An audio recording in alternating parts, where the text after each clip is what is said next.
With just one day left for Missouri lawmakers to finish work for the year, senators did not pass any bills today. Far-right Republicans refused to let any other business happen after senators struck a deal to end a days-long filibuster. Missouri Capitol Bureau Chief Joe McLean takes you to Jefferson City as the session winds down.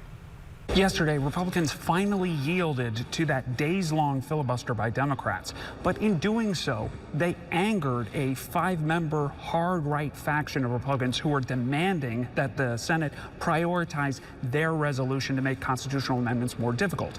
Now, other priorities of both Republicans and Democrats are in major jeopardy with just one day left.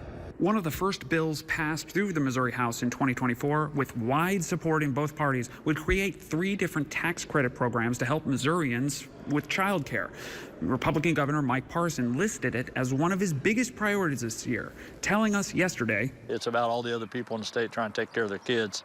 And it's the #1 reason people don't go to work is because of the absence of child care. So it's just something we got to do a little better job of." A big package of public safety laws is also close to the finish line.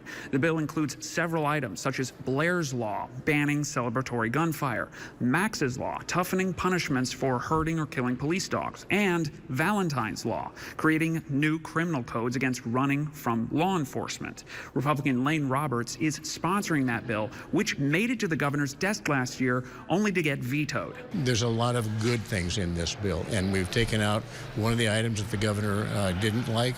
We've modified another to meet his needs.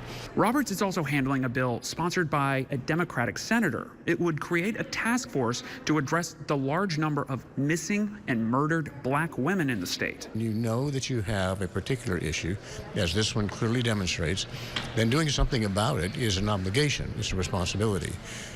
It's not a partisan issue. Despite getting unanimous votes in the Senate, the bill's sponsor, Senator Angela Mosley, said it's being blocked by House leadership. Unfortunately, because of the fight between the House and the Senate, they've chosen to use the bill as a retaliation to not hear the bill. House Majority Floor Leader John Patterson denied that the bill is being blocked.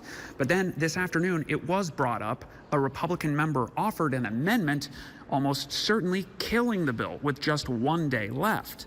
Lawmakers have until 6 p.m. tomorrow to finish any legislation. Otherwise, it'll have to wait and be filed again next year.